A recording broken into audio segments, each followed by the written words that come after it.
하나님의 말씀 히브리서 11장 1절에 3절 말씀 저 여러분 합독하도록 하겠습니다.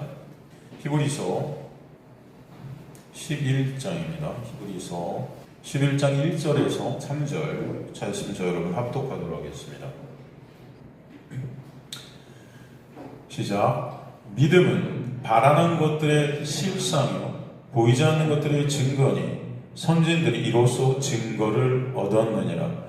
믿음으로 모든 세계가 하나님의 말씀으로 지어진 줄을 우리가 아나니 보이는 것은 나타난 것으로 말미암아 된 것이 아니니라. 아멘. 하나님 감사합니다. 오늘도 생명의 진리의 말씀을 통해 생명 되시고 진리 되신 예수 그리스도를 우리가 보게 하시며 듣게 하시며 예수 그리스도를 진정 알아가게 되는 여기 있는 주의 백성들 될 수 있도록 주님 도와주옵소서. 우리의 마음을 주장하시고 이끌어 가셔서 주님의 놀라운 은혜의 보좌 앞에 엎드려지게 하시며 은혜 앞에 진정 예수 그리스도만 찬송받으시는 주님만 영광 받으시는 그런 우리들 될 수 있도록 주님 도와주옵소서. 우리의 마음을 인도해 가실 줄 간절히 소망합니다. 감사드리며 예수 그리스도 이름으로 기도드리옵나이다. 아멘. 우리가 저번 시간에 히브리서 10장 이제 마지막 부분을 살폈죠. 히브리서 10장 마지막 부분에 나의 의인은 믿음으로 말미암아 산다 그렇게 말씀하세요. 나의 의인은 믿음으로 말미암아 산다. 또한 뒤로 물러가면 내 마음이 그를 기뻐하지 아니하리라 하셨느니라. 우리는 뒤로 물러가 멸망할 자가 아니다 그러시죠. 오직 영혼을 구원함에 이르는 믿음을 가진 자다 그렇게 말씀하세요. 여기서 믿음이라는 것이 나오죠. 히브리서 10장 38절에 나의 의인은 믿음으로 산다 할 때 이 믿음의 주체가 누구라고 그랬습니까? 그게 나의 믿음일까요? 하나님의 믿음일까요? 그죠? 하나님의 믿음이죠. 그러니까 여기서 의인이 사는 것, 의인으로 여김받게 되는 놀라운 예수 그리스도의 은혜 안에 있게 된 그 의인들이 살게 되는 역사는 오직 하나님의 신실하심, 하나님의 믿음으로 살게 된다 그렇게 말씀하셨죠. 이것이 하박국서 2장 4절에서 따온 말씀이에요. 그죠? 하박국서 2장 4절 보면 히브리 원어가 웨차리크 베헤무나토 이흐예 이렇게 되어 있다고 그랬었어요. 이걸 직역을 70인 영어로 하면 정확히 이 믿음이 누구의 믿음인지 우리가 알 수 있다고 그랬어요. 그죠? 이게 헬라어 70인 영어로 호테 디카이오스 엑 피스테오스 모 제테나 이렇게 되어 있는데 이것을 직역을 하면 의인은 나의 신실함으로 산다 이렇게 말씀했어요. 의인은 나의 신실하심으로 살게 된다. 여기서 나는 누구죠? 그죠? 하나님의 신실하심, 그죠? 하나님의 믿음, 예수 그리스도의 은혜, 그죠? 그것으로 살게 된다, 그죠? 그래서 뒤로 물러간다는 것, 다시 그 구약의 율법으로 돌아가게 되면 하나님이 그것을 기뻐하시지 않는다. 오직 예수 그리스도 안에 있는 그 놀라운 은혜 안에 있는 자가 하나님이 기쁨이 되게 된다라고 말씀하셨던 것을 우리가 볼 수 있죠. 그렇기 때문에 이 말씀을 통해서 우리는 그 믿음이 하나님의 믿음임을 우리는 보게 되고 그 하나님의 믿음이 우리를 역사에 가시지 않으면 우리는 살 수 있다 없다? 없다는 것을 보게 되죠. 그래서 그 다음 구절 우리는 뒤로 물러가 멸망할 자가 아니요 오직 영혼을 구원함에 이르는 믿음을 가진 자다 그러잖아요. 이것도 여기서 믿음이 마치 내가 만드는 어떤 나의 믿음같이 여겨지지만 여기서 구원함에 이른다 할 때 그 구원함이 보통 신약 성경에 나오는 구원이란 단어가 아니라 그랬죠. 보통 신약 성경에서 나오는 그 구원이란 단어는 어떤 단어를 쓴다고 그랬죠? 여러분 기억나세요? 저번 시간에? 소테리아라는 단어를 썼죠? 보통 신약 성경 안에서 구원이라는 단어는 헬라어 원어가 소테리아라는 단어를 써요. 그런데 여기서는 우리나라 말 성경은 구원함이라고 구원이라는 단어를 썼지만 여기서는 소테리아라는 단어를 쓰지 않고 어떤 단어를 썼냐면 페리포이에시스라는 단어를 썼다고 그랬어요. 페리포이에시스라는 이 구원이라고 번역된 이 헬라어 원어는 사실 어떤 뜻이라고 그랬습니까? 여러분 기억나세요? 이 단어의 뜻이 사실 단순한 구원이 아니에요. 이거는 구원을 하고 나서 그것은 끝이 아니고 어떻게 해요? 그쵸? 이것을 소유했다. 구원을 해서 그것을 샀다. 그리고 그것을 어떻게 한다? 보존한다. 내 소유가 돼서 내 것으로 끝까지 영원히 보존할 것이다라는 그 보존, 그죠? 소유, 이런 뜻이 이 단어의 정확한 뜻입니다.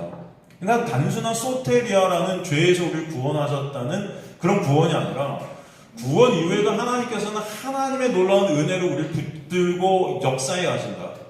우리를 지키시고 보존하신다. 왜? 당신의 핏값으로, 아들의 핏값을 주고 우리를 사셨기 때문에 우리 끝까지 그 핏값으로 사신 우리를 주님의 소유가 돼서 우리를 지키시고 보존해 가신다는 의미가 이 안에 들어있다는 것입니다. 그건 놀라운 단어죠. 너무나 감사한 단어입니다. 하나님이 여러분을 붙드시지 않고 하나님께서 여러분을 지키시고 인도해 가시지 않으면 인간들의 힘과 노력으로 절대 그 자리에 그 구원의 완성에 이룰 수 있을까요? 없는 거죠. 그 구원함이란 것도 있을 수 없습니다. 그죠? 그렇기 때문에 이 단어가 참 놀라운 은혜의 단어임을 우리가 알게 되죠. 그래서 이 단어가 쓰인 곳이 신약엔 딱 5군데 나온다고 그랬죠. 그만큼 특별한 단어란 뜻입니다. 어디 나왔죠? 베드로전서 2장 9절에 그의 소유된 백성 할 때 소유, 이게 바로 같은 오늘 본문에 보면 구원이라는 단어. 해석만 다르게 한국말로 되어 있지 같은 단어를 쓰였어요. 근데 여기서는 베드로전서에서는 소유된 백성이라고 썼죠. 에베소 1장 14절에도 그 얻으신 것을 속량하신다 할 때 그 얻으신 것, 그죠? 데살로니가전서 5장 9절에도 구원을 받게 하신다 할 때 받게, 구원이라는 것을 이루신다는 것입니다. 그리고 그것을 주님께서 보존해서 지키신다. 그러니까 주님께서 지금 이 히브리 독자들, 히브리서의 독자들, 당시 어떤 상황이었습니까? 유대교의 핍박과 억압과 그런 압박 가운데서 다시 그 고난 가운데 자꾸 의심을 하는 거예요. 하나님 살아계시면 우리에게 이 고난을 주실까? 왜 하나님은 우리를 이렇게 내팽겨 두시는 걸까? 라는 어떤 의문이 드는 거죠. 그때 사도는 이 말씀을 통해서 아니 그렇지 않아. 하나님은 지금도 이 모든 것들을 역사하시고 주관해 가시면서 하나님의 백성들의 구원을 하나님께서 이루어 가시는 거야. 그러니까 이 고난이라는 것들을 통해서도 하나님은 그 구원을 도구로 쓰셔서 이루어 가신다는 거죠. 그 고난이라는 거. 여러분의 삶 가운데, 우리의 삶 가운데 이 고난과 환란이 있다는 것 자체가 사실은 하나님의 구원의 역사 가운데 있는 것이다. 하나님이 살아계시지 않아서 우리에게 고난을 주시는 게 아니라 오히려 나라는 그 우상됨, 나라는 그 영광 챙기기에, 내 가치 챙기기에 그 그 신의 자리에 올라있는 그 나를 삭제시켜 하시는 하나님의 놀라운 역사 가운데 하나님의 은혜만 오롯이 남는 자를 우리 인도에 가시는 하나님의 역사다라는 것을 이게 보여주세요. 그래서 그런 가운데 주님은 당신의 백성들의 구원을 반드시 이루어 가실 것이다. 그죠? 그러니 이 구원을 이루어 가시는 그 하나님만 찬송받으셔야 됨을 깨닫는 그런 백성들이 되게 하시는 것이죠. 그래서 우리가 볼 수 있습니다. 그래서 이 단어가 구약 히브리어는 세굴라라고 그랬죠. 세굴라. 이것은 왕이 가장 아끼는 그런 특별한 보석이다. 그렇죠? 너희는 내 소유가 되게 하겠다. 그게 주님께서 출애굽기 19장 5절에서 그렇게 말씀하시지 않습니까? 그래서 주님께서는 그래서 주님의 믿음으로 이 구원을 이루시고 주님의 믿음으로 주님에게 신실하심으로 구원을 끝까지 지키시고 보존하시고 하나님의 백성들로 완성시키신다라는 단어가 이 39절에 구원함에 이르는 믿음을, 그 믿음은 하나님의 신실하심을 받은 자가 하나님의 백성들이다 라고 설명해 주시는 거죠. 그죠? 여러분, 이게 너무나 감사한 겁니다. 진짜로 여러분 안에 이 감사와 찬송이 있게 되길 간절히 소망합니다. 지금도 여러분을 예수 그리스도의 놀라운 은혜가 이끄시고 계시기 때문에 오늘도 우리는 이 말씀을 듣게 하시는 것이고 이 말씀을 통해서 예수의 놀라운 은혜를 또 보게 하시는 것이고 깨닫게 하시는 것이고 알게 하시는 줄 믿습니다. 그죠? 그래서 이제 이 믿음을 다시 히브리서 11장으로 넘어와서 이제 설명해 가기 시작하는 거예요. 그죠? 이 믿음이 무엇인지, 이 믿음이 어떤 것인지를 보게 하시는 것입니다. 오늘 이 히브리서 11장을 보통 사람들이 읽으면서 어떻게 생각하는가 이렇게 보면은 히브리서 11장에 나오는 그 예로 들려있는 그런 믿음의 선조들, 이 믿음의 선조들을 어떻게 우리도 다 본받자 그런단 말이죠. 그들의 믿음을 본받아 우리도 믿음이 큰 자들이 되자. 뭐 이렇게 말하고 있죠, 보통. 그래서 이 큰 믿음을 갖기를 사람들은 다 원하죠. 예배를 열심히 드리고 말씀을 열심히 공부하고 기도를 열심히 해서 또 성령 충만을 받아서 믿음의 사람이 되자 막 그러잖아요, 교회에서. 그죠? 그렇게 믿음의 사람이 돼야 하나님을 기쁘시게 해드리고, 그죠? 또 그 믿음으로 그 산까지도 옮길 수 있는 능력이 또 우리에게 있게 된다. 그렇지 않습니까, 여러분? 그래서 그 믿음으로 칭찬받고 인정받고 천국 가서 상도 받자, 이렇게 말하죠. 그래서 우리도 이런 믿음의 사람이 되다. 교회마다 얼마나 이 믿음을 강조합니까? 그리고 이 믿음과 더불어 또 강조되는 말씀이 뭐예요? 행함이 없는 믿음은 그래서 죽은 거다. 그러니까 열심히 뭔가 행해야죠, 여러분. 또 행해야죠.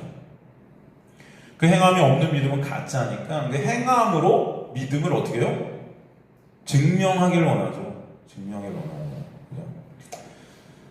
그리고 자신들의 유익을 위해, 자신들의 영광을 위해 자신들의 믿음을 어떤 행함을 통해서 증거해 보려고 하는 자들이 또 인간들의 모습이에요. 그래서 말씀 다 지키지도 못하면서 말씀 몇 개 지키는 것 같은 그런 모습 가운데 착각하죠. 아, 난 믿음이 큰 것 같아. 그죠? 그러다가도 어느 순간 또 무너져 내리는 그런 여러분의 모습들이 있지 않습니까? 오늘 본문의 말씀이 이런 말씀일까요? 절대 아니죠. 제가 항상 말씀드리지만 헬라 원어로 보면 히브리 11장의 믿음은 주어라고 했죠. 믿음이 그렇게 하셨다는 거예요. 그러니까 모든 예들이 나왔는데 거기서 앞에 믿음으로 이렇게 되어 있지만 그 믿음으로가 헬라 원어를 보면 믿음이 역사해서 그렇게 역사하셨다. 그죠? 그렇기 때문에 이 믿음이 무엇인지는 말씀을 통해서 우리가 봐야 되는데, 인간들이 생각하는 믿음과 말씀이 우리에게 말씀하는 믿음은 다름을 알 수 있다는 것입니다. 다름을 알 수 있어요. 그러니까 죄로 인해 죽어있는 인간들이, 에베소서에 보면 인간들은 죄로 인해 다 죽어있다 그래요. 다 죽어있는 인간들에게서 나오는 믿음이라는 것은 사실 믿음이 될 수 없다. 없어요. 그러니까 지금 교회 다니는 교인들이 생각하는 믿음과 말씀이 말씀하는 믿음은 하늘과 땅 차이다. 다른 것입니다. 쉽게 설명하면 인간들이 믿음이라 여기는 믿음은 다 내가 중심이 되는 거예요. 내가. 그래서 나의 기대, 나의 바람, 나의 어떠함을 이루기를 원하는 거죠. 그 결과에 따라 그런데 믿음이라는 것이 그래서 매번 인간들은 어떻게 돼요? 흔들려요. 그렇지 않아요, 여러분? 내가 바라는 것들을 막 기도했어요. 안 이루어져.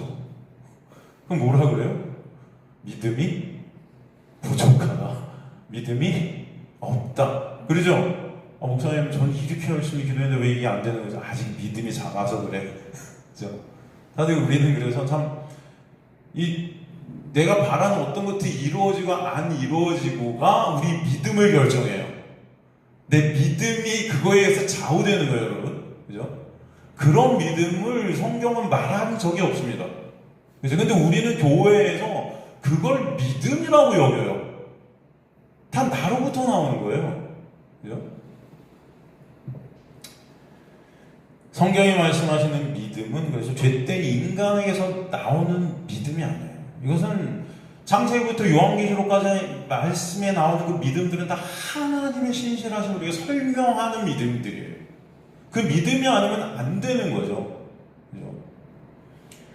그래서 이 믿음의 역사라는 것은 말씀의 역사에 결국 믿음의 근원이신 하나님을 알게 되고 하나님만 의존케 되는 그 자리로 가게 해주시는 그 하나님의 역사가 믿음인 것입니다.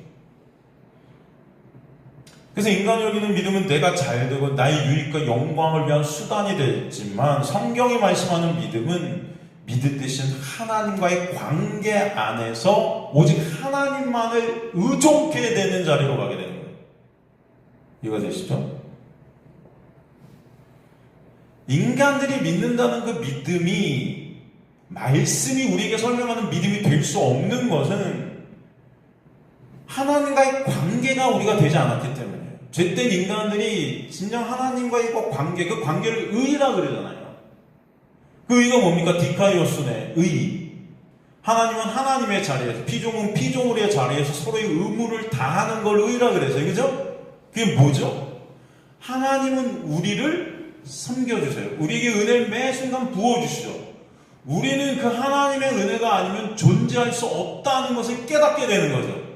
그래서 그 하나님만을 바라보게 되는 그 관계, 거기서 나오는 믿음만 믿음인 거예요. 그런데 그 관계가 형성이 돼야 안 돼요.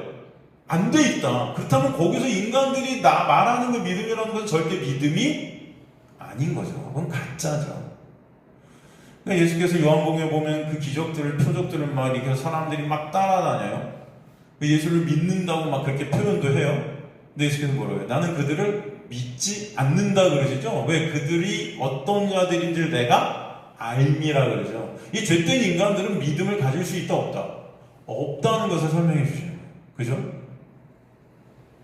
당연히 인간들이 믿는다는 하나님은 그래서 하나님과의 그 관계, 하나님의 의 안에 있지 않은, 그 의 밖에 있는, 은혜 밖에 있는 하나님의 은혜를 모르는, 예수 그리스도의 십자가의 그 놀라운 역사를 모르는 자들에게서 나오는 믿음이라는 것. 그런데 그 하나님을 내가 믿는다 하는 그 하나님은 우상이에요. 우상이에요. 교회 많은 사람들이 하나님을 믿습니다를 외치지만 사실 그 하나님은 나죠. 내가 만든 하나님이에요. 하나님이 누군지 모르죠. 성경에서 말하는 하나님은 사실 관심이 없어요. 그냥 내가 만들어낸 어떤 하나님이고 싶어 해요. 그 하나님은 어떤 하나님이어야 돼요? 나의 소원을 들어주고 나의 유익이 되고, 그죠? 내 육의 안위가 되는 그런 하나님이지. 그러니까 결국은 나의 영광을 위한 하나님이지 하나님의 영광을 위한 내가 아니라는 것이에요. 근데 성경은 우리를 지은 목적이 뭐래요? 골로새서에서. 그래서 그를 위해, 그의 영광을 위해 우리를 지었다 그래요. 그럼 여러분이 지금 존재하는 이유는, 하나님의 백성으로 여러분을 하나님께서 다시 부르신 이유는 오직 하나님의 영광이 있다. 그죠? 그런데 우리는 그 하나님의 영광에 관심이 없어요. 그러면서 믿는데요. 그죠? 그 믿음은 가짜입니다. 그런 믿음은 있을 수가 없다는 거예요. 죄 안에 갇힌 인간에 의해서 신은 곧 나예요. 하나님을 믿는다 말은 하지만 사실은 나를 믿고 있다. 하나님으로 나를 대치시켜버립니다. 우리가 다 아는 내용이지만 다시 오늘 이 믿음에 대해서 우리가 복습을 좀 해보면, 여러분 보세요. 이스라엘 백성들이 애굽에 종살이하는 동안 사실 그들은 어떻게 됐죠? 다 애굽화되었어요. 그죠? 왜? 400년이라는 시간 동안에 그들은 다 애굽 백성들이 된 겁니다. 그냥 사탄 마귀라는 그 애굽, 그 바로의 지배 아래 있는 그 세상에 그냥 잠식당한 거죠. 끝난 것입니다. 그렇기 때문에 그들은 하나님을 알 수도 없고, 안다 해도 그 하나님은 사실 그들에게는 우상이 되죠. 그죠? 그런 하나님이었죠.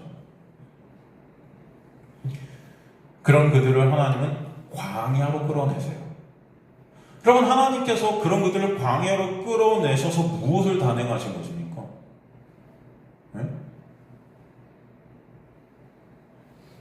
그들 안에 입력되어 있던 가짜 하나님, 그것을 뽑아내시는 거예요. 이해가 되세요? 여러분, 그 광야를 갖다 사도행전에 보면 뭐라고 나오죠? 네? 교회라고 그러죠? 여러분, 하나님께서 여러분을 교회로 부르신 이유는요, 여러분 안에 스며들어 있는 그 나라는 그 가짜 하나님의 삭제를 갖다 이루시는 거예요, 교회는. 그 나라는 그 육의 삭제, 우상된 그 하나님을 갖다 해체시키시는 작업을 하셔. 그럴 때에만 우리는 참 하나님을 아는 역사가 있게 돼요. 참 하나님을 안다는 것 자체가 뭐예요? 영생은 유일하신 참 하나님과 그 어머니 예수 그리스도를 아는 것. 그게 생명이죠. 인간들이 다 가짜 하나님을 아니까 하나님께서 뭐래요? 참 하나님을 아는 것이 영생이야 그러시는 거예요. 그러려면 우리 안에는 가짜를 허물어뜨리시고 다시 세우시는 것입니다. 그것을 하는 것이 교회예요. 그래서 그런 그들의 죄인됨을 광야 동안에 깨닫게 하시죠. 광야 시절이. 그들의 실존을 발각시키시는 거예요. 그죠? 그래서 광야에서 그들이 생각했던 하나님을 그들은 만나지 못합니다. 그래서 그들이 이 광야 시간 동안에 불평과 원망과, 그죠? 또 뭐라 그래? 애국으로 다시 좀 돌아가게 해달라고 아우성 치는 거예요. 왜? 자신들이 생각했던 하나님이 아니었어요. 광야에 딱 나와보니까. 이해가 되세요, 여러분? 이제 낯선 하나님이에요. 생소한 하나님이고, 여태까지 내가 생각했던 하나님은 이런데, 나가보니까 아니야. 이해가 되십니까? 허무한 거예요, 이게. 허탈한 거. 그러면 진짜 여러분에게 복음이 들어오면요. 감사하죠. 그런데, 동시에 나오는 게, 내가 지금까지 섬겼다고 생각했던 거 하나님이 아니었어요, 그 하나님이. 그래서 이게 너무나 허탈합니다. 우울증 올 것 같은. 그 나라는 하나님의 삭제가 거기서 시작되는 거예요. 이게 고통이고 고난인 것입니다. 그래서 황당한 거예요. 황당한 거예요. 그들을 위한 하나님이 아니었고 하나님의 영광을 위해 그들을 하나님은 광야에서 죽여가기 시작하는 겁니다. 그래서 1세대가 다 죽습니다. 그 6이. 그죠? 그래서 그들은 우린 이런 삶이 싫으니까 이런 하나님을 섬길 마음이 없으니까 다시 애국으로 가겠다 하지만 문제는 갈 수도 있어요? 없어요? 갈 수도 없다. 홍해를 이미 건넜기 때문에 갈 길이 없어요. 자, 어떻게 해요? 문제죠. 그러니까 이도 저도 못하는 게 이도 저도. 여러분 제 마음이 가끔 이럴 때가 있어요. 이도 저도 못한다. 네? 이렇게도 저렇게도 못해요. 그들에겐 더 이상 선택이란 게 없어요. 이해가 되세요? 선택이란 게 없어요. 끌려갈 수밖에 없는 거예요, 하나님께. 네? 구름기둥, 불기둥이 이끄는 대로 끌려가는 거예요. 이게 뭐야? 이게 뭐야가 뭐예요? 만나잖아요. 만나의 뜻이 이게 뭐야? 하늘에서 그 만나가 내리는데 이게 뭐야? 그거 맨날 먹어가면서 끌려가는 거예요. 그러면서 나라는 그 우상이 뽑혀지고 하나님의 은혜가 뭔지를 깨닫는 자리로 역사에 가시는 거예요. 그래서 나의 육이 죽게 하시고 이 세대가 가나안으로 들어가는 은혜가 있게 하시는 거죠. 그래서 억지로 끌려가는 모습. 이게 바로 사실은 우리들의 모습일 수 있다는 것을 아셔야 돼요. 여러분이 무슨 교회에서 거룩하고 뭐 아름다워 보이고 이런 자들로 추앙받기를 원하실 수 있지만 사실 교회는 그런 것이 아닙니다. 하나님의 말씀이 역사에 갈 때 여러분 스스로가 신이 되었던 그런 나라는 그 신됨이 뽑아져 나갈 때 괴로워요. 괴롭습니다.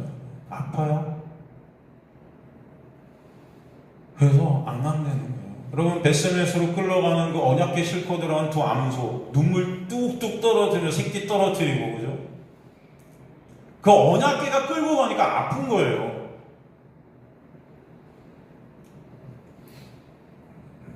나라는 육의 삭제가 너무나 싫은 것입니다. 나라는 육의 영광 챙기기, 나라는 육의 자랑, 내 가치, 내 인정 챙기기에 그 나라는 신이 삭제당하는 것이 너무나 싫은 거예요. 그렇다고 이제 다른 데도 못 가겠어요. 네? 그죠? 이 말씀이 여러분을 치고 들어왔는데 이제는 다른 말씀도 못 듣겠고 이 말씀 들으면 이건 다 우상 같고 그렇죠? 그런 어떤 우리의 모습이 되고 그래서 너무 힘든 것입니다. 내 마음대로 안 되는 거예요. 여러분 이스라엘 백성들이 광야에 끌려 나오기 위해 하나님께서 하신 것이 무엇이에요? 6월절 어린 양을 죽이시죠? 그들에게 그 피를 바르신 거예요. 그죠? 그 문설주와 문방에 피를 발라서 그 안에 있는 자들이 생명을 얻는 거잖아요. 그들이 광야로 끌려 나옵니다. 사실 그들에게는 그 피가 입혀진 거예요. 그 피는 사실 누구의 피를 상징해요? 어린 양의 피. 어린 양이 누구죠? 바로 예수죠. 예수의 십자가의 보혈이 그들을 덮고 있다는 거죠. 예? 피는 뭐라고 그랬습니까? 성경에서 피가 생명이다 그러죠. 사실 예수의 생명이 그들을 지금 끌고 가는 거예요, 여러분. 그래서 구름 기둥, 불 기둥, 그것은 같은 기둥인데 그 스타로스라는 그 기둥은 사실 뭐예요? 십자가를 의미한다고 그랬죠. 그 십자가의 놀라운 은혜가 그들을 끌고 가는 거예요, 사실. 그게 교회입니다, 여러분. 그죠? 거기서 우린 그 은혜를 깨닫게 되는 자들이 되는 거죠. 그러기에 그들은 눈물을 흘리면서 그 육의 삭제 가운데서도 끌려가는 거예요. 다시 애굽으로 가고 싶어도 끌려가는 거예요. 갈 수 없는 것입니다. 하나님의 생명이, 그 예수라는 생명이 입혀진 주님의 백성들의 그 생명은 이제 그 어떤 것도 끊어낼 수가 없다. 그게 너무 감사한 것이 되는 것입니다. 결론적으로. 하나님은 당신의 택한 백성들을 세상에서 빼내시기 위해 예수를 십자가에 못 박으시죠. 그 피를 흘리게 하시고 그 보혈이 묻은 하나님의 자녀들은 그래서 이 땅에서의 모습은 여전히 끌려가는 불쌍한, 그쵸? 그런 불쌍한 자들의 모습이고 여전히 불의한 자들의 모습이 있어요. 여러분 광야에서 이스라엘 백성들이 한 것들을 보십시오. 불평, 원망, 그죠? 하나님께 삿대질하는 짓이었어요. 여러분의 모습도 그럴 수 있습니다. 똑같아요.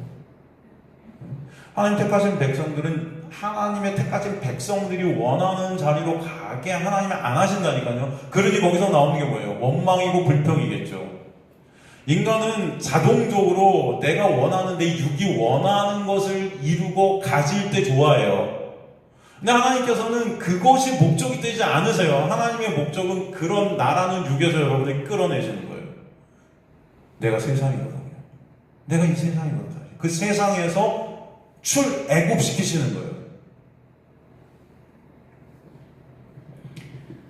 그래서 다시 그들을 애굽으로 돌려보내지 않습니다. 여러분에게 힘듦이 되고 어려움이 될지도 모르지만 그것이 진정 감사가 될 줄로 믿습니다. 예수의 보혈의 옷을 입게 된 하나님의 백성들이 이제 그 인생이 자신의 맘대로 되지 않아요. 맘대로 살고 싶어도 살 수 없을 것입니다.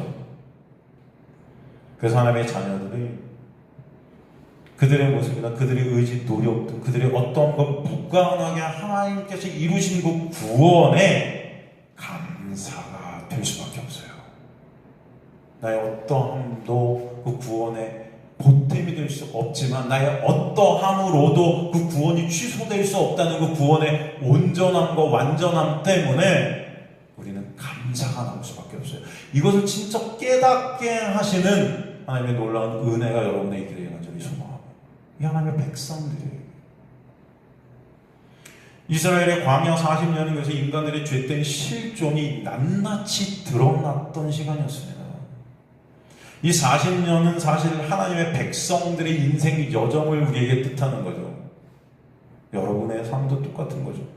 그러게 하나님의 백성들은 인생을 통해 나라는 우리의 실존이 낱낱이 드러나게 하시고 오직 하나님의 은혜만을 바라보게 하시는 거예요. 그게 하나님의 신앙 여정이에요. 그렇기 때문에 신앙생활이라는 것이 이 육의, 나라는 육의 실체가 까발려지고 그렇기 때문에 내가 부인당해지는 것입니다. 내가 나를 부인하고 싶어도 인간들은 부인이 안 돼요. 여러분 어디 가서 무심한 당해도 열받잖아요. 근데 여러분이 여러분을 어떻게 부인합니까? 인정하고 싶어 하지. 근데 성경은 우리가 부인되어져야 된다고 그러잖아요.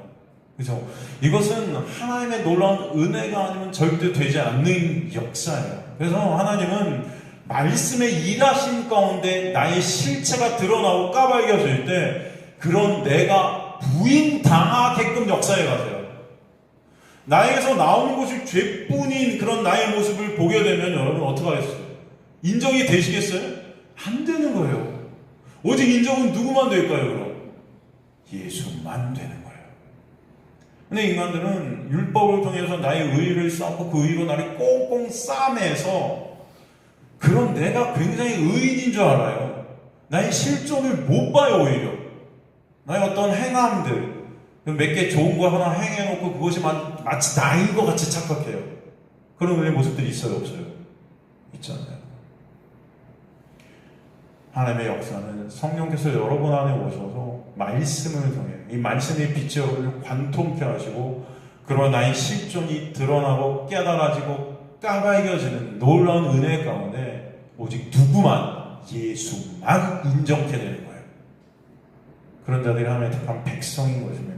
그래서 그런 죄인 중에 괴수가 나이구나, 내가 바로 예수를 죽인 마귀구나, 내가 그 마귀 새끼구나, 그것이 깨달아지는 거예요, 여러분. 이게 처절하게 깨달아지는 겁니다. 그래서 이게 탄식밖에 나올 것이 없어요. 그래서 여러분 로마서 7장에 보면 사도 바울이 뭐라 그래요? 오라 나는 공고한 자예요.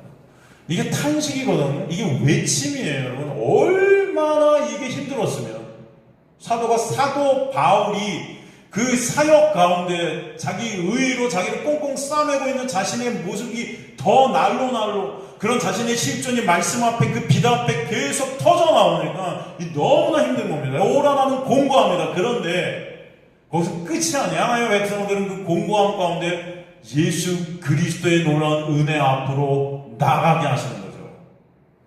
나의 실존이 깨달아짐과 동시에 예수의 놀라운 은혜가 보이기 시작하는 거예요.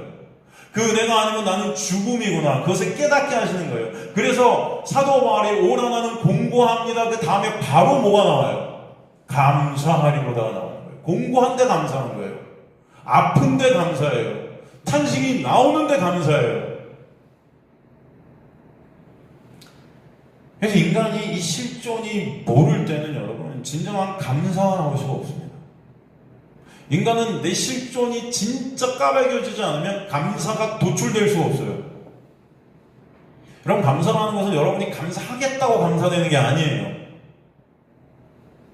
이게 터져 나와야 감사가 되는 거예요. 그래서 제가 항상 그래요. 우리 실존을 모르는 게 죄다. 성경은 죄를 정의하죠. 죄가 뭐라고 그러죠? 우리 안에 성령이 오시면 죄를 다시 정의 내리신다고 요한복음에. 그죠? 죄가 뭐예요? 예수 믿지 않는 게 죄라고 그러죠. 의는 뭐라고 해요? 그 예수가 의이죠. 그럼 우리가 예수 믿지 않는 게 죄예요. 근데 예수 믿지 않는 자들의 특징은 어떤 자들이에요?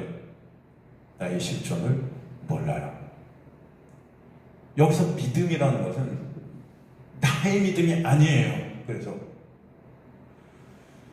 내가 믿지 않는다, 내가 믿는다, 이렇게 내가 중심된 그 믿음을 얘기하는 그 자체가 죄예요. 이해가 되십니까? 예수를 믿는 것이 의예요. 그렇지만 그 믿음이라는 건 하나님의 놀라운 은혜가 아니면 안 되는 믿음이에요.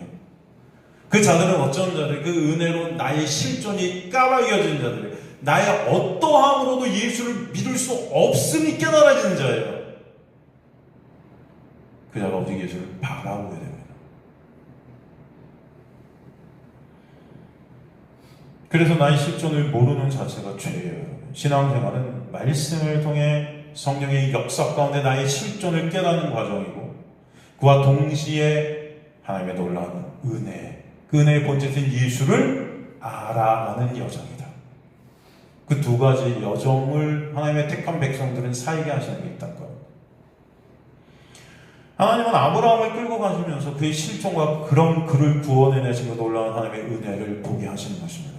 그래서 마누라도 팔아버리고, 그죠? 거짓말하고 이런 일들이 계속 있지 않습니까, 여러분?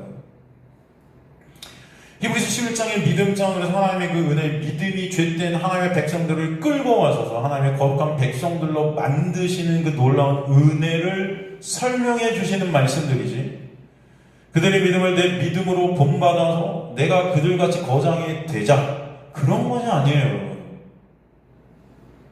하나님의 은혜가 아니면 안 됨을 보여주시고 그 은혜를 깨닫게 하시는 것이 우리 11장입니다. 하나님은 율법을 통해 인간은 뭘 해도 죄만 생산하는 자들임을 알게 하시고, 그러기에 왜 예수를 믿게 되는 그 믿음의 은혜가 아니면 가망이 없는지를 보게 하신다. 그러기에 사도 바울도 그런 자신의 실존 가운데 감사와 탄식이 동시에 다발적으로 터져나가는 것이죠. 그래서 제가 항상 그래요. 신앙생활은 알매 여정이다. 여러분의 실존을 아는 것, 예수 그리스도를 아는 것, 그것이 생명이다. 그렇죠? 여러분, 말씀을 통해 그 알림이 있게 되어지는 은혜가 여러분에게 있게 되는 적이 소망합니다. 인간들은 그걸 제일 싫어해요. 그러니까 교회에서 뭐 하는 건 신나 해도 앉아서 말씀을 들여다보는 걸 힘들어해요. 그죠? 말씀 설교도 뭐 많이 하지도 않지만 이제 그것도 힘들어하는 거예요, 여러분. 그죠?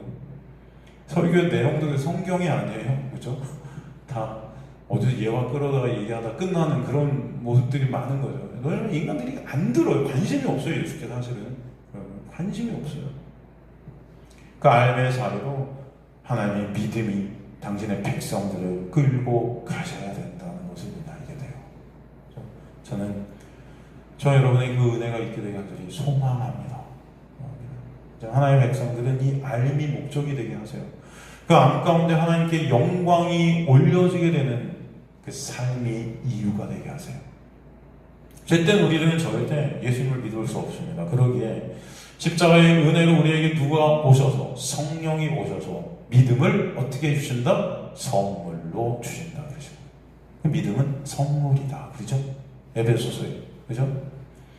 우리에게 선물로 주신 그 믿음으로 인해 믿음이라는 것이 격발되어지는 거예요. 그 믿음에 반응케 되는 것입니다. 로마서의 그 믿음이 믿음으로. 그런 말씀이 있잖아요. 하나님의 믿음이 우리를 그 믿음 가운데로 역사해 가신다. 그래서 믿음 이퀄 뭐다? 은혜다. 믿음 이퀄 은혜다. 그런 죄인들이 하나님의 말씀을 지키고 내가 하나님을 섬기고 하나님을 잘 믿어드리겠다고 하는 자체가 나의 실존을 모르는 죄된 행태인 거예요. 그런데 이 내용이 지금 교회 강단에 선포되는 내용 아닙니까? 하나님께 순종하라, 하나님의 말씀 지키자, 하나님의 말씀대로 살자. 그렇죠? 하나님의 말씀대로 산다는 그 대로가 어떤 대로인지를 모르는 거죠. 그래서 사실은 다 이것이 어떻게 보면은 예수 그리스도를 모르는 그 은혜를 모르는 가운데 나의 어떤 행위들로 그것을 오히려 가리는 불의가 된다. 그래서 불이라는 단어가 카테코잖아요. 가린다. 참 의를 가리는 거예요. 인간의 의로 참 의를 가린다. 말씀을 지킬 수 없는 인간의 실존을 이미 출애굽기 금송아지 사건을 통해 우리에게 보여주세요. 그들이 하나님께 율법 주세요 그랬단 말이죠. 그 율법 주시면 우리가 지키겠습니다 그러잖아요. 그죠? 교만한 거죠. 근데 바로 모세가 그 율법을 받으러 올라갈 때 금송아지 사건이 벌어지죠. 금송아지 사건 뭐예요? 하나님을 뭐라 그래요? 우리 이집트에서 끌고 오는 신이다. 이 금송아지를. 그 금송아지 사실 이집트의 그 우상 아닙니까? 근데 그 우상이 자신들의 하나님이었던 거예요. 결국 그런 죄된 인간들을 갖다 하나님은 죽이시죠. 3,000명이 죽어요. 그죠? 심판이 있게 되죠. 모세가 갖고 온 돌판이 깨져버립니다.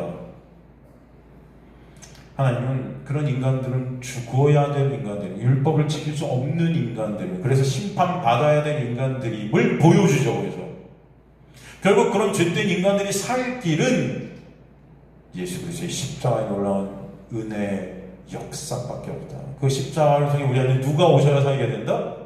성령이 오셔야 살게 된다는 것을 알게 하시죠. 그래서 이 심판 가운데 3,000명이 죽지만 오순절 신약에서 사도행전에 보면 베드로가 말씀을 전하자 3,000명이 살지요. 그들 안에 성령의 역사가 있게 되자 그들이 사는 것입니다. 그래서 예수의 십자가에 올라온 은혜만 우리를 살리신다는 것을 보게 하세요. 그랬기 때문에 그런 그들이 모세의 중재로 다시 살게 되잖아요. 그죠? 모세가 나를 죽이세요, 하나님. 나를 죽이시고 이들을 살려주세요. 이거 모세가 중재자가 됩니다. 그 모세는 누굴 예표했어요? 사실 예수를 예표하고 있죠. 우리 이스라엘은 그 돌판, 그 율법을 보면서 사실 뭘 봐야 될까요?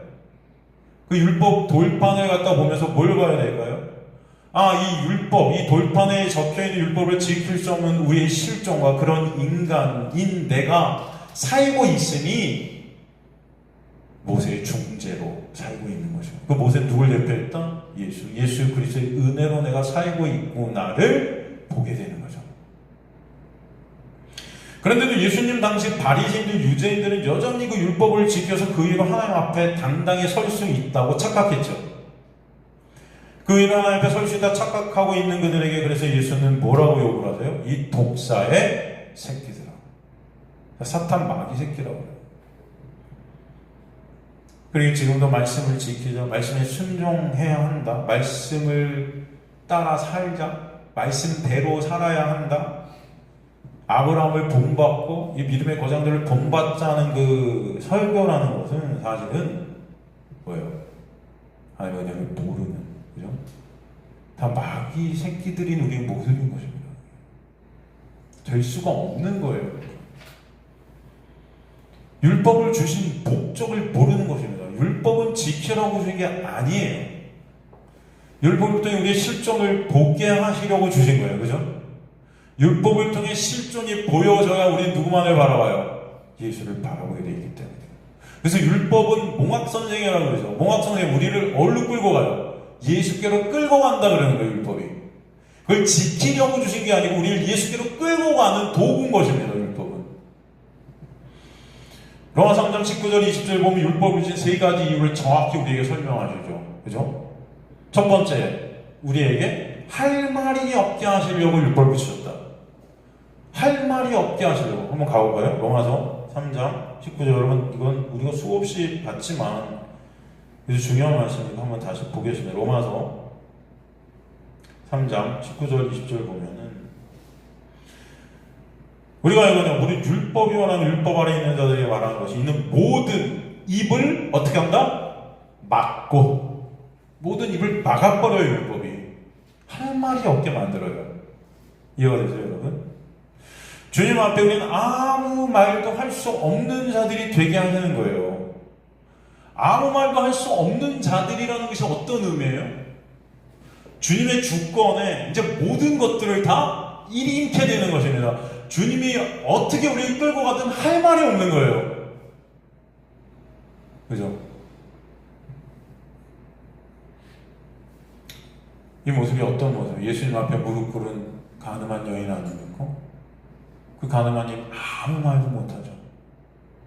그저 예수께서 나 어떻게 하시는지 거기에 모든 걸 맡길 수밖에 없는 거예요. 나를 지옥에 보내셔도 할 말이 있어요, 없어요? 없는 거예요.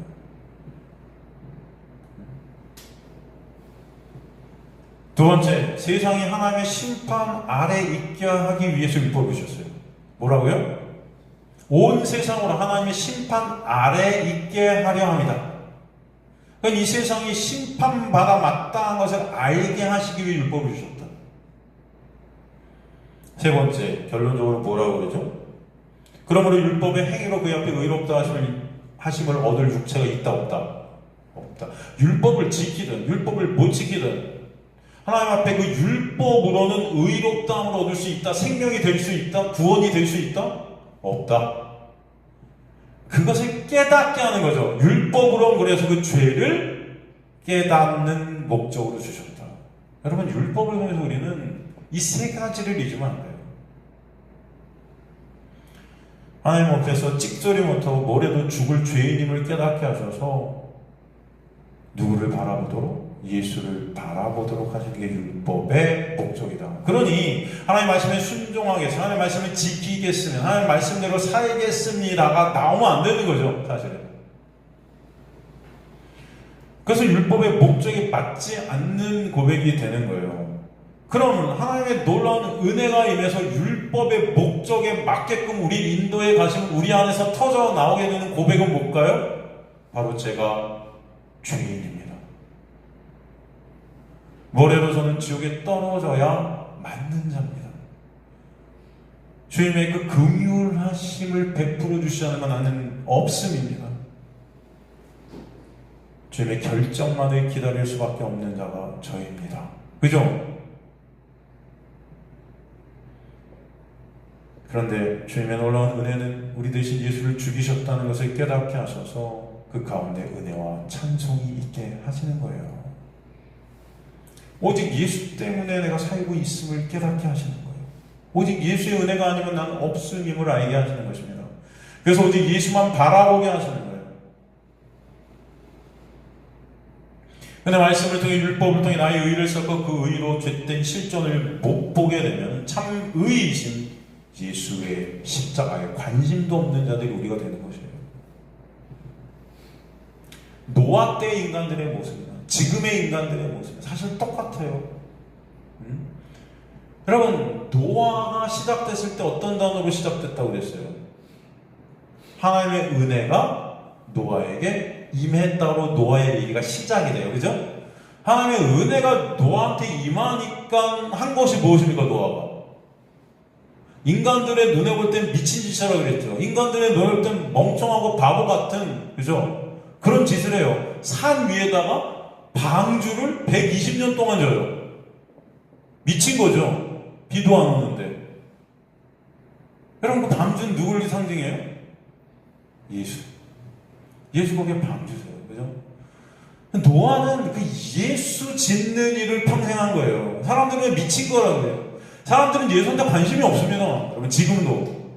교인들이 예수한테 관심이 있을까? 보면은 저는 모르겠어요. 관심이 없는 것 같아요.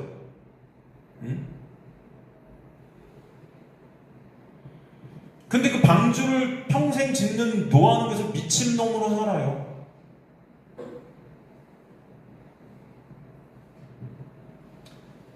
아무리 방주를 외쳐도요, 인간들은요, 아무리 예수를 외치고, 아무리 구원인, 피로 구원받는 그 놀라운 은혜를 외쳐도 꿈쩍도 안 합니다. 열심히 뭔가 하라고 그러면 꿈쩍꿈쩍해요. 그걸 해서 그런 것을 의의 챙겨서 하나님 앞에 쓸 수 있다고 하니까 그런 거 해서 내 것으로 뭔가 할 수 있을 것 같으니까. 우리가 말씀을 못 지켜서 예수의 십자가에서 말씀 율법을 다 완성해서 우리는 그저 감사할 뿐이다 하면은 오히려 인간들은 짜증나요. 내가 뭔가 해서 내 의의를 챙기고 내 것으로 상을 받아야 되는데 그런 것들이 다 삭제되니까 나의 의의를 챙길 수 없는 것 자체가 짜증나요. 나의 영광을 챙길 수 없는 것이 싫은 거예요. 나의 자랑이 될 수 없는 것이 싫은 거예요. 그냥 교인들이 교회와 하나님이여 그저 원하는 것은 이 세상에서 내가 얼마나 더 성공할까? 집값 떨어지고 주식 떨어지고 코인 떨어지면 아우성을 쓰지만 예수의 십자가를 생각하면서 감동이 없습니다.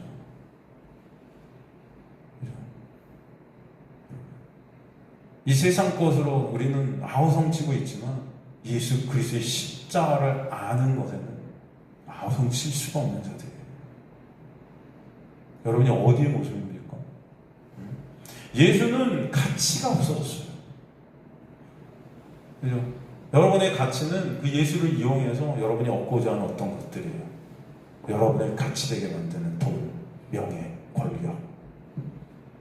예수의 죽음 그 십자가가 내 직장 승진보다도 못해요. 그렇잖아요. 그런데 우리는 교회 와서 그 예수를 믿는데요. 웃기고 있다, 그죠? 그게 무슨 믿음이에요?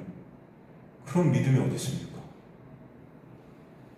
노아의 때나 똑같아요. 그러니 교인들이 방주에 있는 예수 알아가는 것에 모든 것들을 다 아는 자들은 미친놈입니다, 지금. 여러분, 없는 거예요, 그래서. 예수를 알아가는 자는 인간들은 오지 않아요. 왜? 미친놈들이니까. 다 인간들이 자신의 실존을 모르기 때문이에요. 실존을 몰라요. 자신들의 주제를 모르니까 그저 내 육이 원하는 본능대로 움직이는 것입니다. 몸이 불편하면 불편함을 호소하고 육이 불편하면 불편한 대로 내 본능적으로 내가 움직여 가는 거예요. 자신의 실존을 알게 되고 말씀으로 예수를 깨닫게 되고 알게 되는 그 놀라운 은혜 가운데 우리는 진정 예수 앞에 엎드려지게 될 줄로 믿습니다. 그 가운데 정말 여러분 그 예수 십자가가 여러분에게는 감사가 될 거예요. 감사가. 근데 감사가 되세요? 진짜? 여러분의 모습 가운데? 교만이라는 것은 나의 실존을 모르기 때문에 하나님 앞에 할 말 다 하고 있는 거예요. 이게 교만이에요. 내 모습을 모르니까 당당해요, 인간들이. 겸손은 나의 실존을 깨닫기 때문에 할 말이 없어지는 거예요. 오직 하나님의 은혜가 아니면 나는 아무것도 아닌 것 때문에 엎드려질 수밖에 없는 거예요. 예수께서 뭐라고 그러세요? 죽고자 하는 자는 살고 살고자 하는 자는 죽을 것이다 그러죠. 죽고자 하는 자는 살고 살고자 하는 자는 죽는다. 이게 뭐예요 여러분? 예수께서 그러시잖아요. 죽고자 한다는 것은 내가 죽어 마땅한 죄인임을 아는 자는 살게 된다는 거예요. 근데 난 마땅히 살 수 있는 자라고 여기는 그런 자들은 어떻게 돼요? 죽는 거예요. 이게 뭐예요? 자신의 실존을 모르는 것입니다. 그래서 우리 눈에 지옥에 가면은 우리 눈에 보기에는 의인들이 더 많을 거예요. 오히려 천국에 가면은 저 여러분의 눈에 천국에 없을 것 같은 자들이 있을 수 있습니다. 예수님 당시 예수께서 뭐라고 해요? 내가 이 창녀 세리 데리고 천국 갈 거야 그러신단 말이에요. 말씀은 죄 없으신 예수만 다 지킬 수 있어요. 인간들은 지킬 수 없어요. 그분 자체가 말씀이시기 때문에 이미 다 그것을 이루신 것입니다. 그분 안에서만 말씀을 우린 지킨 자로 여김받게 하시는 거예요. 그래서 예수께서 우리 오셔야 되고 성령이 우리한테 오셔서 믿음을 선물로 주셔서 예수와 연합되는 은혜가 있지 않으면 여러분은 소망 없는 자들이 되는 거죠. 로마서 8장 3절에서 4절 보면은 뭐라고 말씀하세요? 로마서 8장 3절 4절 보면 율법이 육신으로 말미암아 연약하여 할 수 없는 그것을 하나님은 하시나니 곧 죄로 말미암아 자기 아들을 죄 있는 육신의 모양으로 보내어 육신의 죄를 정하사. 그죠? 율법이 육신으로 말미암아 연약하여 할 수 없는 그것을 하나님이 하신다. 이게 무슨 말씀이에요, 여러분? 응? 여기서 육신으로 말미암아 연약함으로 인해 아스테네오라는 헬라어를 썼어요. 이것은 뭐예요? 연약하다고 번역을 해서 이건 불쌍한 번역입니다. 약한 번역이에요. 여기서 아스테네라는 이 연약이라는 것은 무력한, 병들어 죽어가는 이런 뜻이거든요. 병들어 죽어가고 있어서 아무것도 할 수 없는 이런 말이에요. 인간의 육이라는 것은 죄로 죽어있기 때문에 어떤 것도 할 수 없는, 그죠? 그런 무력함이 있다. 죄로 인해 인간의 육은 율법을 그래서 지킬 수도 없는, 지킬 수 절대 없는 그런 자들임을 곧 말씀해 주시는 거예요. 그죠? 이해가 되세요, 여러분? 무능력하고 불가능한 육인 거예요, 우리. 그래서 율법으로는 뭐예요? 생명을 줄 수 있다, 없다? 없다. 여러분이 율법을 아무리 지킨다 해도 10계명 내가 다 지켰어요 해도 돼요, 안 돼요? 안 되죠. 그 예수님 앞에 그 부자, 간원, 청년이 찾아오잖아요. 저는 그 율법 다 지켰어요. 근데 어떻게 하면 영생을 얻을 수 있겠어요? 그러잖아요. 율법을 다 지켰대요, 자기는. 근데 결국 예수님 따라요, 못 따라요? 네가 가지고 있는 모든 것들 다 나눠서 가난한 자들이고 다 나눠주고 날 따르라는데 와요, 못 와요? 못 오죠. 그 부르잖아요. 주님께서 부자가 천국에 들어가는 것은 낙타가 바늘귀에 들어가는 것보다 어렵다. 어렵다고 했지만 그건 어려운 게 아니고 여러분 헬라 원어는 불가능하다. 그러니까 인간의 어떠함으로 우린 천국이라는 곳에 갈 수 있다, 없다? 없는 거예요. 근데 우리는 마치 뭘 하면 천국 갈 것 같아. 말씀 몇 개 지켜놓으면 난 천국 갈 것 같아. 아, 나 오늘 이렇게 살았으니까 큐티한 거 오늘 좀 지켰으니까 난 천국 백성이겠지라고 착각해요. 아니에요, 여러분. 그 부자 간원 청년은 율법을 다 지켰대. 지가 그렇게 착각했어요. 율법을 다 지켰어요. 10계명 지켰어요. 사도 바울이 뭐래? 내가 율법의 완전한 자였다 그러죠. 율법의 완전한 자였다는 것은 율법 613가지 율법을 내가 다 지켰다고 자부했던 거예요. 그런데 예수의 놀라운 은혜의 빛이 쫙 비치니까 뭐예요? 그게 다 뭐더라? 쓰레기였다. 배설물이더라. 이게 깨달아지는 은혜가 여러분의 길을 하기를 소망합니다. 이게 아니면 우린 예수를 못 봐요. 그래서 율법이 육신으로는 연약하게 할 수 없다. 생명을 줄 수가 없어요, 율법은. 그것을 누가 하시는 거예요, 그래서? 보니까 하나님은 하시나니.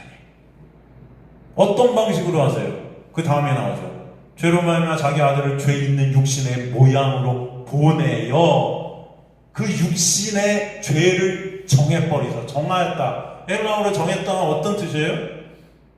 저주입니다. 그러니까 우리가 받아야 될 그 저주, 그 정죄를 다 예수께서 짊어지게 하셨다는 거예요. 그것만이 우리에게 생명이 돼요. 다른 어떤 것으로도 여러분은 생명을 얻을 수가 없어요. 착각하지 마세요. 내가 뭘 했다고? 교회에 헌신했어요, 충성했어요, 하나님 새벽기도 빠진 적이 없어요 했다고 우리는 생명을 얻어서 천국 갑니까? 그렇지 않아요. 얼마든지 여러분은 그것도 할 수 있어요. 그걸 또 하는 것을 저는 나쁜 거라고 말하는 게 아니에요. 여러분 기도하십시오. 새벽 예배 드리세요. 예배 열심히 드리고 헌신하고 충성하세요. 그런데 그것으로 천국 간다는 착각은 하지 마세요. 여러분의 생명은 예수의 십자가에 올라온 은혜밖에 없어요. 그거 아니면 우린 죽음이에요. 죽음. 그것을 알게 하시기 위해서 율법을 주셨다는 거예요. 그걸 깨닫게 하시기 위해서 율법을 주셨다는 거지, 그걸 지키라고 주신 게 아니다. 그런데 다 지키자 그러고 있다면 그거는 우리의 실존을 모르는 거예요.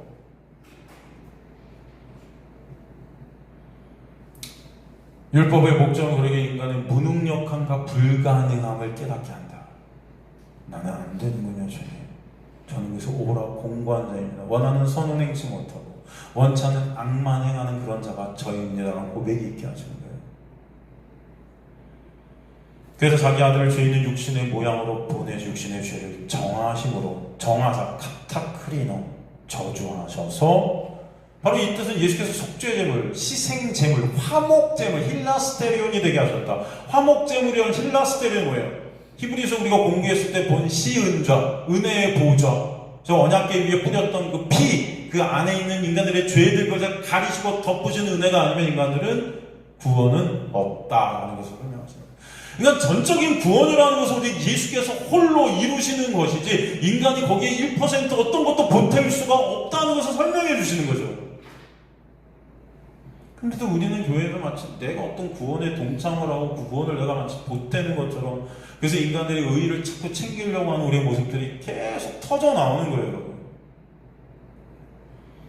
이것을 우리 안에 누가 오셔서, 성령이 오셔서 깨닫게 하신다. 그래서 더 이상 이제 육신을 따르지 않게 하시는 거예요. 육신을 따르지 않는다는 것은 인간의 행위, 율법 지킴, 말씀 지킴, 어떤 인간의 선하고 착한 어떤 인간이 상정해 놓은 어떤 그런 것들, 그런 행위들을 통해서 의의를 챙길 수가 없게 하신다는 거예요. 그런 것들이 의의가 될 수 없음을 성령이 오셔서 깨닫게 하신, 그 의의는 오직 예수 믿는 믿음 안에만 있구나, 예수께서 우리에게 허락하신 그 은혜 안에만 있구나를 알게 하시는 거예요. 그래서 그 영을 따라 행하게 하신다 그래요. 그 영을 따라. 그 영이 뭐예요? 성령이고, 성령이 우리 안에 오신 믿음의 역사예요. 행하게 하신다. 그 영을 따라 행하게 하신다. 이 행하게 하신다 뭐예요, 여러분? 여기 보면 육신을 따라 그 영을 따라 행하는 우리에게 율법의 요구가 이루어지게 하려 하셨다. 그죠? 이게 여기 로마서 8장 4절 아닙니까? 영을 따라 행한다는 게 어떤 행함이 아니에요. 그죠? 여기서 행하는 헬라어가 페리파테오예요. 페리파테오 뭐죠, 여러분? 아시죠? 페리파테오. 거하다, 살다. 어떤 영역 안에 우리가 있게 된 거죠. 성령이 우리 안에 오셔서 성령이라는 집 안에 있게 하시고 성전이 되게 하신 거예요. 그죠? 제가 그래서 구원은 영역의 역사다 그랬어요. 여러분이 어디 안에 거해 있는 거. 그래서 사도 바울이 340번이나 엔크리스토를 갖다 계속 강조하는 것입니다. 예수 안에 있는 자. 그죠? 그래서 율법의 요구가 이루어지게 하셨다. 이 요구, 카타이오마는 여러분 디카이오, 의예요. 의. 그러니까 율법의 의가 이루어지게 하셨다는 거예요. 율법의 의. 이루어졌다. 플레로를 썼어요. 헬라어. 플레로라는 헬라어는 뭐예요? 성취하다, 완성하다. 율법의 의가 성취됐다. 여러분, 율법의 의의 완성은 누구만 하실 수 있다? 예수만. 예수가 십자가에서 그것을 이루신 거예요. 율법의 의는 죄가 없으신 예수만 성취 가능합니다. 그래서 십자가에서 율법의 요구를 다 이루셨다. 그죠? 예수 안에 있게 된 우리가, 그래서 믿음 안에 있게 된 우리가 율법의 요구를 다 이룬 자들이 되는 거예요, 여러분. 거저 은혜로 값없이. 이해가 되십니까? 이 모든 것들은 예수께서 다 하신 거예요. 그런데 그 은혜를 우리가 입는 것입니다. 그래서 성경은 입다라는 단어를 계속 써요. 옷 입다. 그래서 의의 옷을 입게 하셨다. 로기조마이 여기셨다. 우리가 그렇지 않기 때문에 그렇게 여겨버리신다는 거예요. 누구 때문에? 예수 때문에. 그게 너무나 감사한 거예요, 인간들은. 그게 하나의 백성들. 그리고 우린 찬송뿐이 할 게 없는 거예요, 사실. 여러분 안에 찬송이 나올 수밖에 없는 거예요, 인간들은. 그게 하나님의 택하신 백성들이 하나님께 영광으로 드려지게 되는 것은, 하나님 제가 이거 했어요, 영광 받으세요, 이런 게 아니에요. 내가 이거 했으니까 영광 받으세요? 무슨 대종상 같은 거 탔으니까 하나님 영광 먼저, 이런 영광이 아니에요, 그건. 진정 이 죄 가운데 나를 구원하신 하나님의 놀라운 은혜로 말미암아서 감사가 터져나오는 거예요. 주님께서 홀로 이루신 구원의 역사가 너무 감사해서 내가 거기 보탤 것이 1%도 없다는 거, 나의 실정과 그런 나를, 그럼에도 불구하고 예수 그리스도께서 모든 것들을 해서 이루어주신, 그래서 나를 의로 여겨주시고 거룩한 하나님의 백성들로 인정해주신 그 놀라운 은혜가 너무 감사합니다. 이게 영광이에요. 우리 안에 이 감사가 있는 거. 예전에 제가 설명했지만 이 율법에 대해서 우리가 사실 조금만 더 나누면,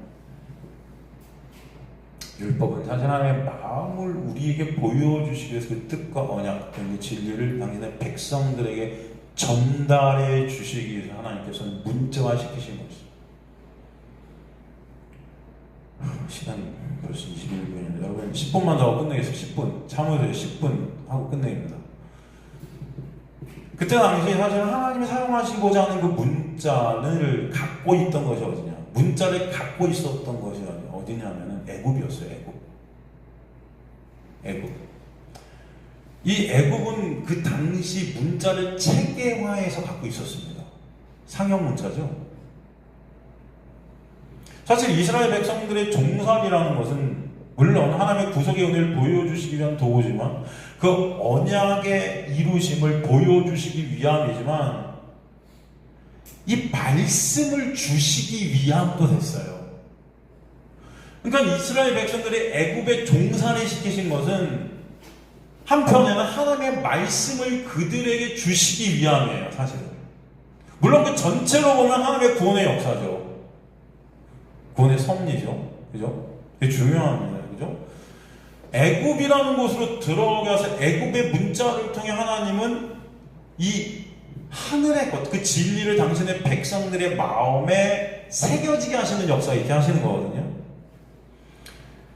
근데 문제는 그 문자가 당시 애굽의 왕족이나 사제들만 배우고 쓸 수 있었어요. 애굽 안에 문자가 체계화되어 있었지만 그 성경 문자라는 것은 사실은 왕족과 사제들만 배우고 쓸 수 있었다. 그래서 그것의 용도는 거의 우상에게 섬겨드리는 어떤 도구로 그걸 썼던 거예요. 그래서 제단에 그 상용안의 문자를 막 새겨놨죠. 그 새겨놓은 어떤 것들이 섬긴다고 여겼던 거죠, 하나님을. 하나님이 아니고 신들을. 이해되십니까, 여러분? 그래서 하나님께서 누구를 거기 보내시는 거예요? 그 왕족이나 사제들만 배우게 되는 그 문자를 배우게 하기 위해서 누굴 보내세요, 거기? 모세가 들어가야 되는 겁니다. 그죠? 모세가 그래서, 여러분, 모세란 뜻이 뭐예요? 사실 물에서 건진받은 자. 하나님은 그 모세를 통해서 그 일을 하시는 거예요. 그래서 모세를 통해 율법을 주시죠. 그 말씀을 주시는 거죠. 그 말씀의 일하심이 사실은 모세라는 단어 안에 있어요. 그래서 모세를 통해 구원의 역사를 일으키시는 겁니다. 그래서 성경은 우리에게 말씀하시죠. 출애굽기 24장 4절 보면 모세가 여호와의 모든 말씀을 기록하고, 출애굽기 17장 14절로 여호와께서 모세에게 이르시되 이것을 책에 기록하여 남기게 하라. 사도행전 7장 22절로 보면 모세가 애굽 사람의 모든 학문을 배워 모든 지혜를 배워 말과 행사가 능하더라. 그러면 하나님은 모세를 통해 율법을 허락해 주시기 위한 계획을 세우시고 모세를 그 도구로 쓰십니다. 또 우리가 알아야 될 것은 당시 문자는 애굽 상형 문자, 그것이 나중에 인간들은 자신들의 필요에 따라 문자를 쓰기 시작하는데, 그 필요라는 것은 사실 그들이 먹고 살기 위한 어떤 삶의 어떤 거래 조건으로 문자를 사용하기 시작하죠. 물불 교환의 수단으로 문자를 쓰기 시작해요. 그 이하로 어떤 문자가 되죠? 거의 고대 가장 최초의 정확히 우리 지금 쓰고 있는 언어의 최초의 어떤 그 체계화된 언어라고 하는 것이 페니키아 문자예요. 그죠? 그게 바로 애굽 문자 다음에 온 문자입니다. 사실 보면. 애굽의 상형 문자가 먼저 왔고, 근데 그 애굽의 상형 문자라는 것은 왕과 사제들만 사용하는 언어였죠. 거기에 모세가 들어가요. 근데 그 다음에 나오는 문자들이 페니키아 문자죠. 그 페니키아는 어디예요? 사실 가나안이잖아요. 응?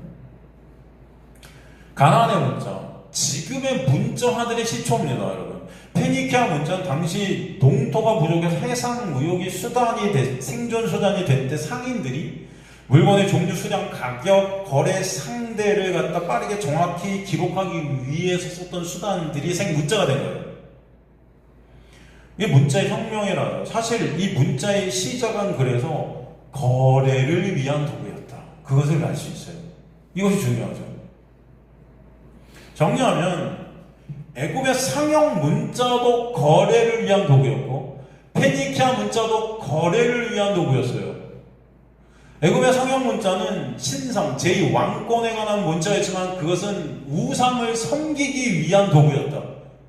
거래라는 것은 우상에게 뭔가 우리가 섬겨드리면 그 신은 우리한테 섬김에 대한 보상을 해줄 거라는 거래죠. 그죠? 그리고 마찬가지로 페니키아 문자도 어떤 문자예요? 인간들끼리 서로 자신들의 유익을 위해서 물물 거래, 그죠? 상인들의 거래, 그런 거래를 위해서 쓴 문자였다. 결국 구약은 그래서 이 페니키아 알파벳 계열의 히브리어로 기록이 되게 돼요. 여러분 여기서 주는 중요한 메시지가 하나가 있습니다. 어떤 걸까요? 제가 지금 이 문자에 대한 이 문자의 기원과 어떤 것들에 대해서 여러분과 나눴는데 사실 여기서 우리가 중요하게 봐야 될 메시지 하나가 있어요. 이 구약의 율법이 페니키아의 문자 계열로 기록된 의미라는 것은 구약의 율법 안에 인간들은 자동적으로 죄된 인간들은 은혜 밖에 있는 은혜를 받기 전에 죄된 인간들은 이 율법으로 자동적으로 본능적으로 거래를 하려 한다는 거예요. 인간들이. 이해가 되세요? 누구와? 하나님과. 하나님 은혜 밖에 있는 인간들은 그래서 하나님의 말씀으로 거래하려 해요. 그래서 여러분 어떻게 해요? 하나님이 말씀 내가 지켰으니까 이거 해주세요. 하나님 기도하라고 기도했으니까 이거 해주세요. 예배 드렸으니까 이거 해주세요. 거래의 수단으로 쓰는 거예요, 말씀을. 그래서 예수께서 이 땅에 오셔서 뭐라 그럽니까? 하나님의 집, 이 기도하는 하나님의 집을 니네가 다 뭘로 만들었다? 장사꾼의 소굴로 만들었구나. 그 말씀하시는 거예요. 하나님의 집, 성전. 이 성전, 지금의 교회입니다. 교회가 거래하는 곳이 된 거예요. 여러분, 하나님의 말씀을 통해 예수 그리스도를 못 보면요, 인간들은 다 하나님과 거래하는 자들이 된다는 것을 우리에게 보여주세요.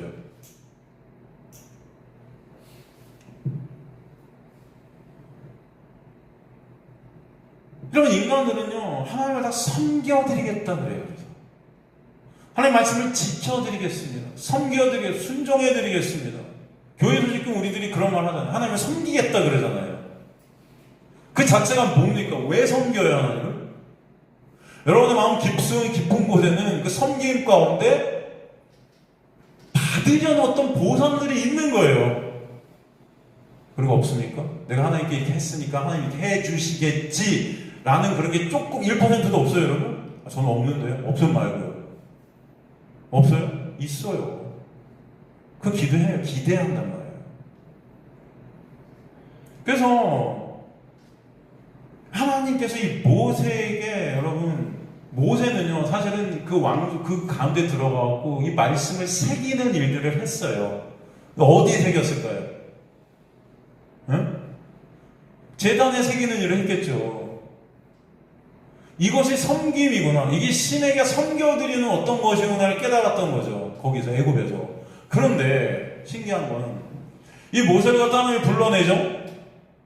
그리고 신의 산으로 올라게 갖고 하나님께서 어떤 일을 단행을 하세요? 모세에게 말씀을 새기게 합니까? 하나님이 직접 말씀을 쓰세요. 하나님이 그걸 새기세요. 이게 무슨 의미예요? 인간들이 그 새김을 통해 하나님을 섬기는 것, 신을 섬기겠다고 하지만 인간들은 그거 할 수 없는 자들임을 깨닫게 하시고, 그렇기 때문에 내가 너희를 섬긴다는 것을 보여주신 거예요. 이해가 되십니까, 여러분? 사실은 진짜 봐야 될 것은 율법, 하나님의 말씀으로 우리가 봐야 될 것은 그 하나님의 섬김이다라는 거예요, 여러분. 말씀으로 이것을 갖다 인간들이 본능적으로 말씀으로 와서 이것을 내가 하나님께 섬겨드리겠습니다, 이 말씀 지켜서 내가 하나님께 섬기겠습니다 라고 주신 게 말씀이 아니라, 이거 율법이라는 것을 통해 하나님께서 우리를 섬기시겠다는 것을 보라고 주신 것이다.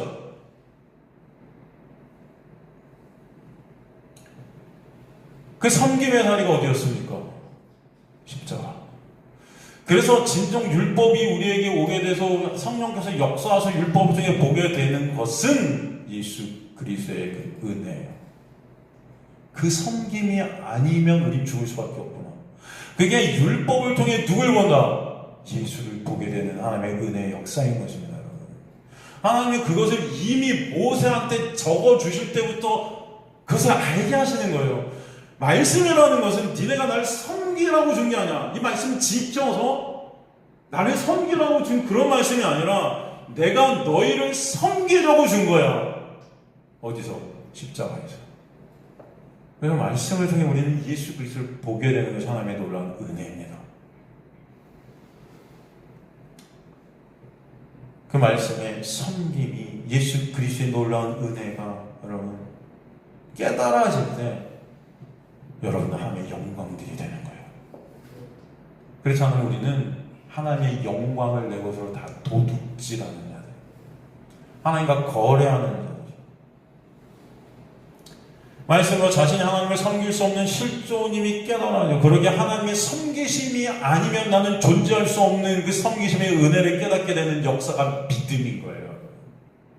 그게 하나님의 신실하심이다. 나아가 성령은 이 세상, 이 말씀, 이 세상, 더 나아가 이 아래 모든 창조된 이 모든 것들을 통해 진리이신 위의 것들을 보게 하시죠. 자연을 통해서도 예수를 보게 하시죠. 그죠?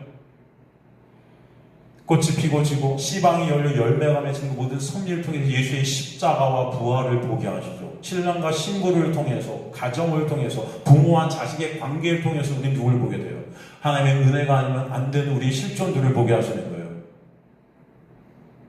이 모든 천지만물 현상과 삶이 말씀과 진리를 담고 있다.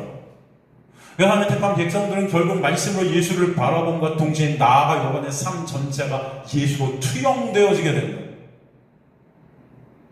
그래서 우리는 이 모든 것들이 세상 청지를 통해 말씀으로 읽어지게 되는 역사, 이 모든 것들을 진리라는 예수로 보여지게 되는 것, 그렇게 될 때 여러분은 비로소 이 세상에서 자유케 돼요. 그렇게 될 때 여러분은 율법에서 빠져나오게 자유케 된, 율법의 정죄가 사라진 영역 안에 있게 된 자들이 되는 것입니다. 여러분의 삶, 여러분의 어떤 세상의 관계, 여러분이 이 세상에 누리려는 가치, 돈, 명예, 권력, 이 모든 것들을 통해서 여러분이 그것들이 목적이 되는 그것들을 통해서 하나님의 은혜가 임할 때 예수를 보게 돼요. 여러분의 말씀, 이 율법, 이걸 지키라고 주신 줄 알았는데 하나님의 은혜가 임하니까 이것들을 통해 예수를 보게 하실 때 그것만이 자유예요. 이해가 되십니까?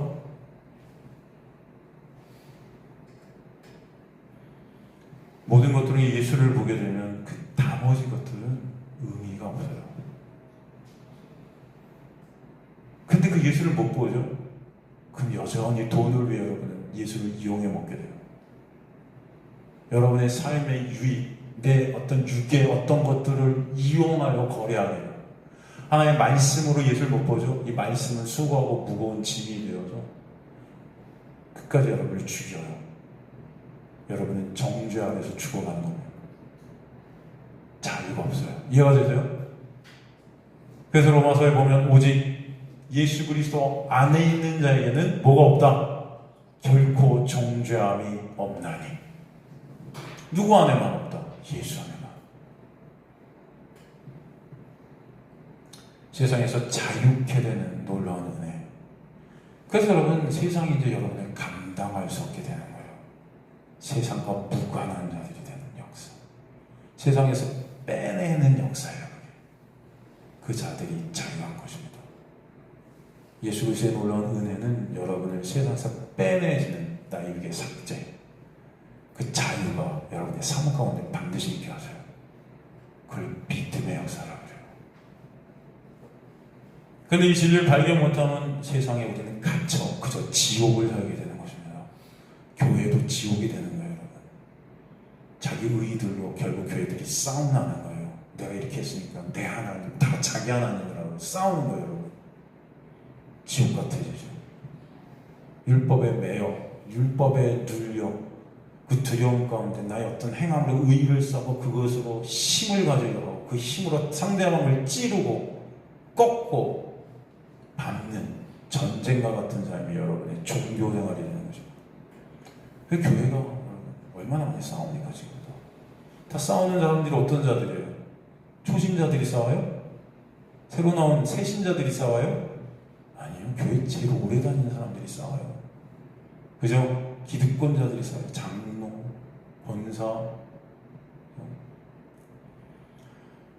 예수한테 관심이 없는 거예요. 우리.